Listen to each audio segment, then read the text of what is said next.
Chapter 3 The World of Illusions or Maya. There is a candle in your heart, ready to be kindled. There is a void in your soul, ready to be filled. You feel it, don't you? Rumi. There is a story recounted about the Buddha I want to tell you. Some of his friends and followers who knew him before his enlightenment approached him. They asked him to answer a question that was mystifying them. Lord Buddha, what is the major difference in how you understand life since your enlightenment? The Buddha is said to have answered something like this. I now recognize my true divine nature, and this keeps me in an ever-present state of bliss every moment of every day. In his enlightened state, Buddha experienced the awakening of the divine grace of God that had been sleeping within him. His friends did not realize as yet that same experience within themselves. This is the underlying mystery of our life in the human form. The ultimate goal of our life is to arrive at the realization that we are connected with the divine, and that state is our true, authentic self. Many of us are not even aware that we have any divinity within us, but as we evolve, there grows a thirst for understanding and connection with something beyond our comprehension. Gradually, our search for divinity grows stronger, and the journey takes us to our own realization and enlightenment. This understanding about our innate divinity is not an intellectual realization. Many of us already accept this intellectually, but true enlightenment is an emotional awareness that takes place within us, which requires no questioning or doubt. We simply know it to be truth. The matter of emotional understanding is something that we will return to as we progress through this book. When we look into the life of any human being who has become enlightened or realized, we recognize very similar characteristics. These saints and holy people appear to see the world in very simple terms. Their language is humble but powerful. Their impassioned state radiates peace and love. We instantly connect with them on an intuitive, emotional, and genuine level. Even after meeting an enlightened person, we may still struggle to come to terms with an academic understanding of the experience. Actually, our intellectual understanding interferes with the genuine connection we make. We build our thinking from whatever emotion we feel. We then make this thinking become our truth. So often we deceive ourselves with our very thoughts. I recall my first private meeting with the spiritual being Narayani Amma. Translated, Amma means mother. I remember entering the room and feeling a powerful sense of love radiating and enveloping me. Time seemed to change. I felt there were absolutely no judgments about me. My intellect could not comprehend it. I would be watching her, and it was almost as if she was translucent at times. These feelings began to spread from me into my universe.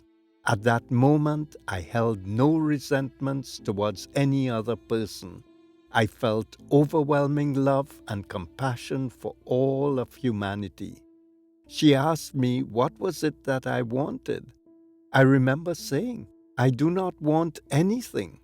At that moment, I had no attachments to anything in my world. Money, power, or control.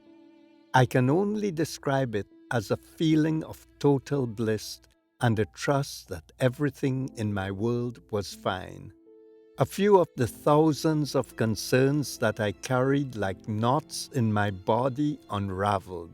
With some of them, I gained instant insight into what could be done. With others, I saw that they were trivial and of no importance. All this was happening spontaneously. I was not analyzing or working anything out. I was simply feeling powerful sensations, and from these sensations, understanding appeared. This is how being peaceful truly felt. When I left the room, I remember asking the person outside the door how long I was in the room. He replied that I had been there for a few minutes. It felt like a moment and yet a very long time. During the rest of the day, this feeling stayed with me. The biggest struggle was with my intellect. Was it hypnosis? How could I explain what happened? I recognized that my intellect would not be able to answer this, and I had to surrender to the pure emotional understanding which took place. If this was just a drop of divinity, I wanted the whole cup. I knew that I would never be the same again. I could not go back to my former reality. I was now committed to a journey. So here we are in this human consciousness for the end purpose of recognizing that we are truly divine. This is the great cosmic game that we all play. There is no blame for not understanding this because it is a work in progress leading to self-discovery and self-evolution. Let us now explore the idea of consciousness. Imagine coming from a room and upon entering, the door shuts behind you. You completely forget that anything exists anywhere else. In other words, you come into a sealed room and lose knowledge of any other consciousness or reality outside of it. When we are born, we bring with us a certain amount of spiritual wisdom. It is available to us, but generally not in our conscious awareness. As we enter this human consciousness, we enter the world of illusions or Maya. Maya is a Sanskrit term describing many things, but chiefly Maya refers to the perception that everything is separate, objects, people, etc. The illusion is that this material plane is also the only reality, just as each drop of milk sees itself separate from each other. Saints and mystics, while they are experiencing Maya, see it as fleeting and recognize that it is unreal. As we would do when we are watching a movie, we are caught up in the drama on screen, but we are aware that it is only part of our multiple experiences that are taking place all around us. The goal of enlightenment is to understand and experience this, to see intuitively that there is no distinction between self and the universe. The distinction between different aspects of physical matter, between mind and body, is the result of an unenlightened perspective. It is totally an illusion. We spend an inordinate amount of time and energy maintaining this false perception.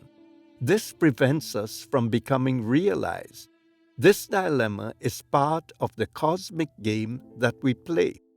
I recount an experience that impacted me significantly. I went to Kolkata to receive blessings and instructions on a special yoga technique. During the process, I remember connecting with a brilliant white light. How I got to that state, I am not sure. There was a profound sense of awe being in the presence of the light. I felt as if I was being given the gift of connecting with the divine. The person who took me through this process I call Guruji. Guru is a Hindi term for a teacher. Ji is a term of respect, such as Mr. or Doctor. I left Guruji's home after the blessings and headed back to my hotel. By the time I arrived, I was overcome with the most powerful feeling of love. The love flowed through the bed, the walls, everywhere, and me. I would be walking down the corridor and feel it flowing through the people I passed. Everything was connected through this love. I loved everything. I was part of everything. It lasted for about 8 hours and then slowly subsided. There was no distinction between anyone or anything. Remember that Maya is simply following rules that have been created by us. It does not have free will as we do. It has been set up with instructions to keep us busy in the game. Our goal is to recognize how we get stuck in the game and how long before we actually realize the underlying rules of the game. Maya is simply following those rules. It is us who have free will. We may choose to either get seduced by the game, remain trapped, or we can begin recognizing that it is our power, will, and determination that really control the outcome. I asked Narayani Amma, how does human consciousness appear to her? She replied, there is nothing, only emptiness. The Buddhists call human consciousness the great void. Let us look at it another way. Suppose you had a terrifying dream last night and woke up this morning still feeling the emotional experience of that fear. When you woke up, you realized that the dream was simply an illusion. During the dream, you were unaware that you were in a dream state because it all seemed real to you. Imagine you were telling me about your dream. I asked you to prove it to me. I did not believe you. There would be nothing that you could tangibly show me that would prove what you had experienced. In other words, you had a powerful experience that existed in a great void or nothingness. Our experiences in Maya imitate that.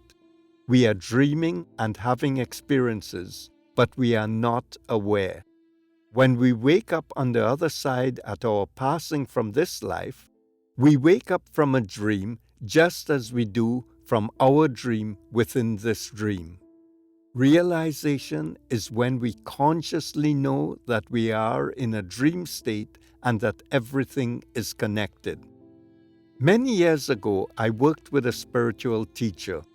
He told me that in order to understand life, I had to understand death. He provided me with instructions to follow. I gradually felt my body becoming heavy. I remember thinking how exhausting it must be to carry around this heavy body every day. Suddenly, I felt so light and free. At this point, I literally felt my life flash before my eyes. It was an uncanny experience. I relived everything in my life until that moment. I know that time was different. It was a moment in my physical reality, but a whole lifetime in another. It was also highly emotional. I was feeling everything as I had done in the past. There was also a part of me that was observing and understanding how each interaction had ramifications. I experienced all my interactions with others, but even more, I felt their emotions as well as my own. If I had been angry with someone, I felt how it impacted that person in every way. It did not stop there. I experienced how my anger affected their response to those around them. What I considered a trivial irritation sometimes had a greater ripple effect than what I considered of more importance.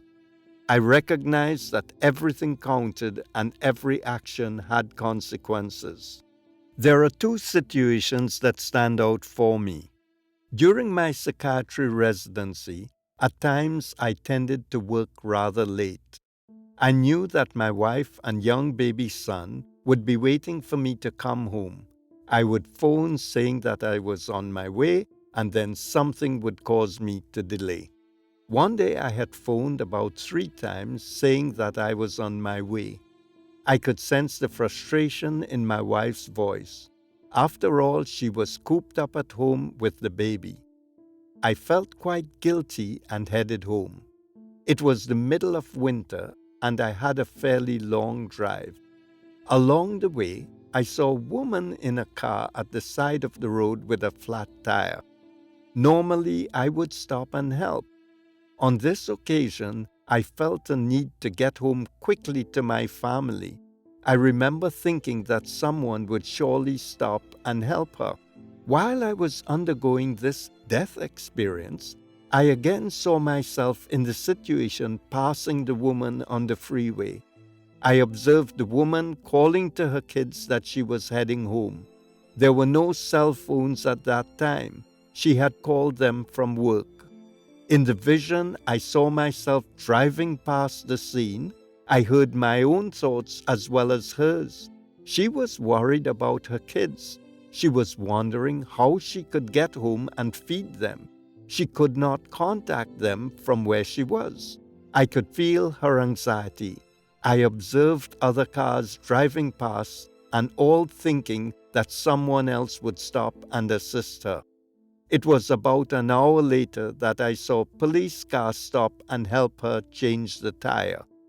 Spontaneously, I was also connected to the feelings of her children as well. The longer their mother took to get home, the more scared they were becoming. They were actually wondering if she had been in an accident or had died. Their pain was so real to me. I recognized that if I had stopped to help, I would have prevented so much distress. The second situation I would like to share with you was even more significant. I completed my medical school at the University of the West Indies, Jamaica campus. One day, I was at a strip mall with a friend. A lady came up to me and asked for some money for bus fare. I recollected that there was something about her eyes that made us connect. I spontaneously gave her all the money I had, which was not much. My friend lectured me about how I was a pushover and the woman was only going to use it for alcohol. My friend kept pointing to the bus station and insisting that the woman was nowhere to be found. I felt very defensive and said that I did not care, it was my money and she was someone's mother. I remember feeling rather foolish about my comment, but I was not going to budge on it. During my experience, I saw that she was a single mother who could not feed her children. She was so depressed that she was planning to throw herself in front of the bus. On her way there, something told her to ask me for money. I observed her feeling so happy that she could buy food and take it home to her family. These were memories that I had forgotten over time. They came back clearly during that experience. The weeks after, I remember starting to believe that it was my mind that had created these memories. My intellect had taken over. I had begun to rationalize the experience. I had no proof in my real world to confirm it. After all, I could not confirm what had happened with my physical mind. I used to volunteer providing assessments for kids in group homes who were originally from the Caribbean. There were no other psychiatrists available with that cultural background. One evening, I had completed an assessment on a young man and was talking to the staff that had accompanied him. The staff was from Jamaica. He told me that somehow he felt compelled to tell me a story about his mother. He then described the incident exactly as I understood it from my experience. It was the same woman I had given the money to. He even showed me a picture of her. The divine had confirmed my experience into my physical reality. I learned how connected we all are. One drop of kindness or indifference affected so many. I now deliberately try to be aware of my emotions relating to others. I want, when I finally cross over at death, to recognize how many of my actions helped others. I confirmed that there are different levels of consciousness. Our minds tend to reject what it cannot prove. Let us look at consciousness from another perspective. Even in our human reality, we experience many different states of consciousness. For instance, when we go to a movie, we are caught up with the characters on the screen. We feel their pain, we are scared, we laugh, and we feel connected with them.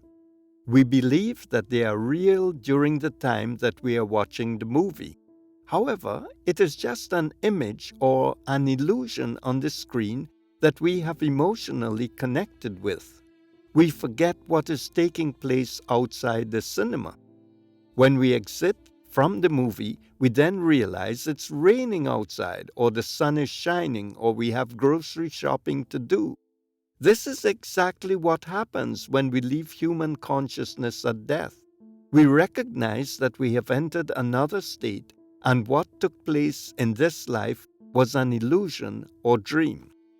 As mentioned before, another example of this phenomenon is the sleep state. When we are asleep, we enter a dream state. Some of us even experience lucid dreaming. In lucid dreaming, we consciously perceive and recognize that we are dreaming, but we are asleep. It is a different perception. We actually become aware of two states of consciousness that are connected. You can dream and yet be aware of someone coming into the room. Similar experiences have been reported with people under a general anesthetic. In non-lucid dream states, we experience many emotions. We feel terrified, overwhelmed, or entranced by the vivid experiences taking place while our body lays motionless. Entire sequences of events that in our other human reality would last hours or days take place within minutes or seconds. Sometimes we doze off for 5 minutes, wake up, and realize that we had a dream that would take days or weeks if it were to play out in our current waking state. Thus, with changes of consciousness, there are accompanying changes in time, sequences, possibilities, and outcomes. We may exhibit powers that appear genuine during the sleep stage. One of those that I enjoy is the ability to levitate and fly during lucid dreaming. I accept the ability to fly in that reality as totally part of my truth. When I wake up, I wish that I could take flight in this waking state as well. When I wake up, there is no landscape on which this experience exists. It occurred in nothingness or in an illusion. The current life we live in is simply a dream state existing in nothingness. We even change states of consciousness during the day as well. Have you ever arrived at work in the morning and wondered what happened on the way in? Did you recall coming to every street corner and stopping or waiting for the traffic lights to change? Sometimes we are aware, and at other times it is as if we are operating on some type of automatic programming. We are all in a state of consciousness that allows us to drive to work safely. We stop and start appropriately at the traffic lights, but have no recollection of the specific events that got us to work. We daydream, losing our concentration for brief periods. We cannot recall how some of our day passed. This can keep us occupied without even realizing that this is taking place. We are so busy paying attention to all these fluctuating states that we end up being trapped in the illusion. This prevents us from focusing on the fact that we are in an illusion. Now imagine that outside the sealed box in our human state, which is in another consciousness, time and perception are vastly different. Some enlightened beings tell us that 2 seconds or 2 minutes in that reality can equal 50 years or a lifetime in this one. Our spirit consciousness feels comfortable coming into this world of illusion Because from that side, our spirit understands that it is entering this bodily manifestation for only a few minutes. When we arrive here, we may experience those few moments as 70 years in the world of Maya. Think of it like that quick nap where we dream and experience countless events. Thus, it is important to recognize the role of consciousness and the different qualities of each conscious state. When we are unaware of this, we remain trapped in the world of illusion. We do not take the time to realize that everything taking place in the room is an illusion and is not as important as we make it out to be. Maya is very adept at creating these opportunities. We get anxious if we feel the teacher is going to ask us a question. Alternatively, it could be a visit to the dentist or being late for work. This forces us to focus on the illusion that is taking place rather than surrendering to the fact that it is just a movie playing out to keep us connected with the experiences. Just recognizing some of the times each day that this process is taking place and everything around us is an illusion, we will significantly change being trapped in it. It is simple steps such as this that free us from the control of Maya. The cosmic game will introduce and explain the power of creating diversions to break this process. Imagine that your spirit is playing a game. In the cosmic game, the world of illusion keeps us trapped and unaware of other states of consciousness, so that we must work to recognize our true divinity.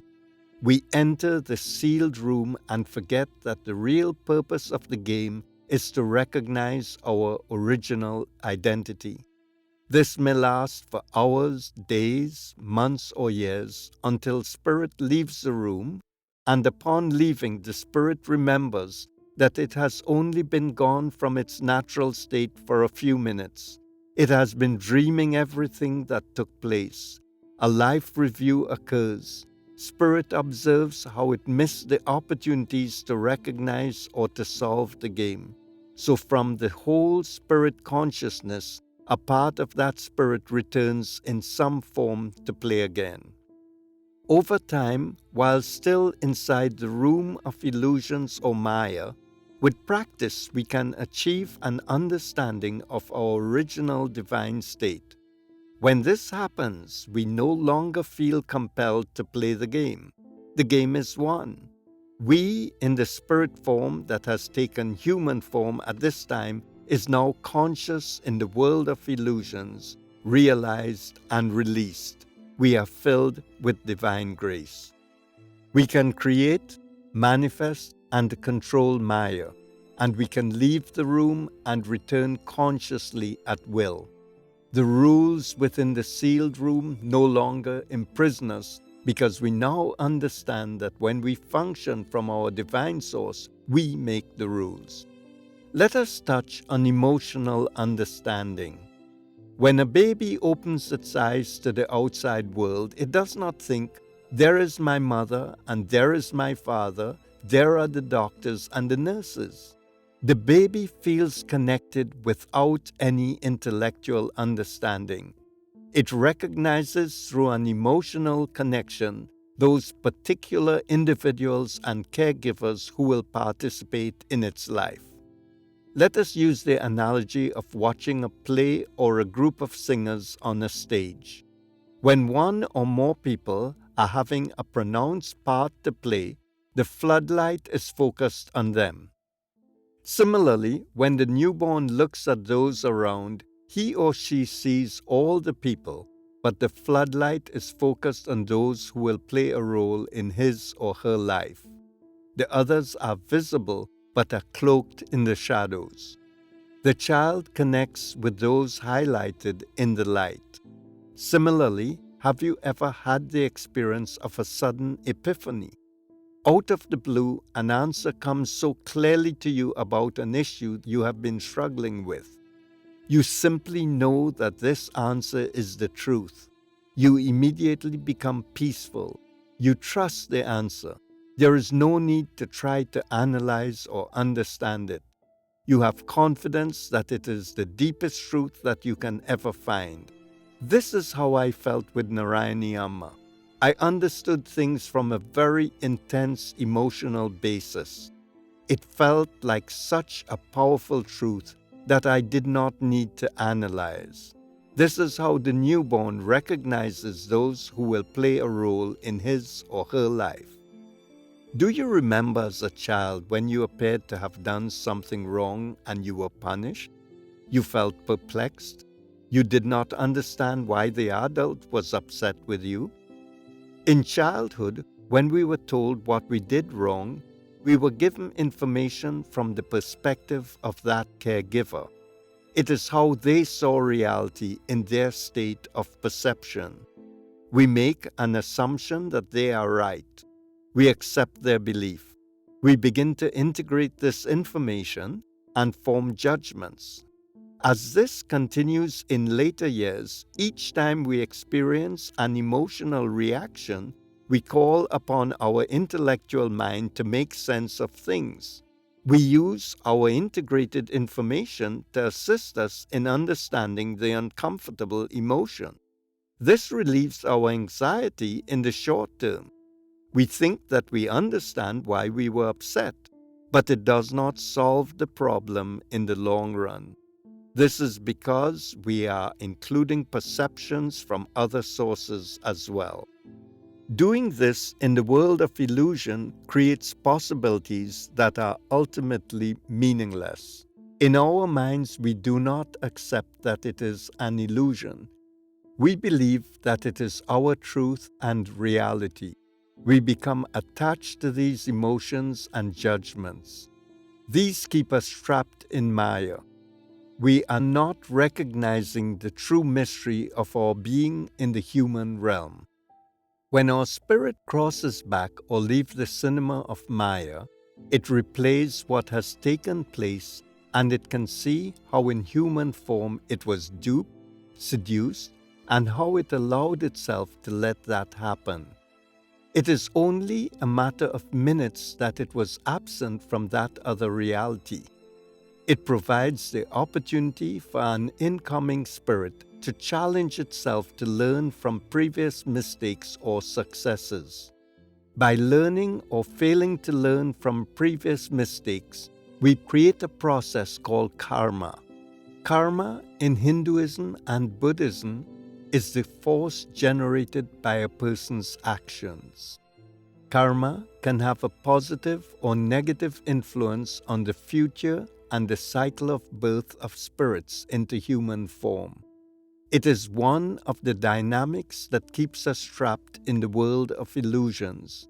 By experiencing this, karma also provides us with the opportunity to achieve grace in our lifetime. Let us ask ourselves, if we are creating karma in the world of Maya or illusion, then why is it important? Why do we have to be trapped in it? Karma is also part of the illusion. For instance, we have a dream about fighting with someone, and when we wake up, we keep obsessing about it although we know it is a dream. We invest energy and attachment to it. Every time we have a powerful emotional state in human consciousness, we create energy that has specific vibrations. If we are angry and having hateful thoughts or actions towards someone, this process creates a parcel of energy that remains in Maya. It contains the quality of hate we have put in it.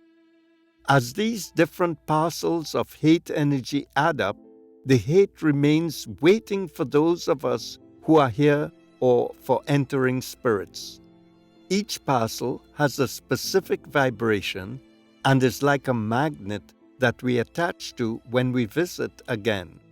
The stronger the magnet, the more powerful is the attachment that holds us in Maya. We need to weaken the strength of the magnet so we can break away from the world of illusions. This is the analogy of clearing up karma. The more strongly that magnetic or karmic pull, the more we are trapped in the world of illusions. I will address some of the implications of this process later in Chapter 5, where we will also examine the notion of agendas. Our spirit comes in to deal mainly with specific agendas. When this happens, we get attracted to that package of energy we need to experience. Once outside the room, our spirit reviews the events that took place in this world of Maya. It recognizes what has kept us trapped and made us forget the true purpose of the game. A spirit form heads back into the room and aims to correct that process and not be trapped again. This is the law of karma. The only problem is each time spirit enters into this world, it forgets who it truly is. That is remembering its divinity. When spirit returns in human form, it may not have conscious memory of the wisdom or truth that was created from previous human experiences. This is available to all of us. The more we work on ourselves, this wisdom will arise at various times of need. It helps us achieve a greater understanding of our situation. This weakens the strong magnetic pull of karma. If we understand all the rules to the game which play out in the world of illusions, we gain a broader perspective and control over our life. The rules in the game are hidden from us. Without them, we get lost and do not understand what is happening. Understanding the rules as they take place give us powerful control over our destiny. We create opportunities to change and control it. This needs to be understood. Since karma is part of Maya, we can actually reduce this attachment more quickly. We need to recognize that we do not have to relive it to clear it up, but to release its magnetic pull on us. You might be wondering why, if we already have divine consciousness, we have to work at reclaiming our divinity. In the world of illusion, when we work through the process of the game and understand it, and we become aware or mindful of what is taking place, we begin to eliminate our attachments to the world of illusion. As we do this, our divine awareness grows and grows until gradually this newly emerging consciousness liberates us from Maya. Our spirit is merely at play here, as it knows that ultimately it will conquer and succeed. We are all connected to the divine. Our disconnection, simply put, is a cosmic game. The purpose throughout this book is to give you some ideas about the world of illusion and the rules of the cosmic game. One of the goals of the game is to recognize not only the laws of Maya that perpetuate the game, but also how and when we donate our personal energy to it. The world of Maya is maintained by our own precious energy. We feed Maya with it. Therefore, when we are vested in playing the game without conscious awareness, we are really donating energy to keep Maya alive. If we did not donate this energy, it could not exist. Karma would not be able to exist. Just as when we sleep, we donate a certain amount of energy to dreaming. If we are not to grant that energy, we would move to more lucid dreaming. Ultimately, we would merge the two consciousnesses of sleep and wake. We would become more alive. As we understand how we donate energy to Maya and how we can stop giving up this energy, we begin to learn how to liberate ourselves from the world of illusions. When saints or enlightened people speak about Maya, they say it is the laboratory in which human experience is played out. However, they also say Maya is an illusion and not real.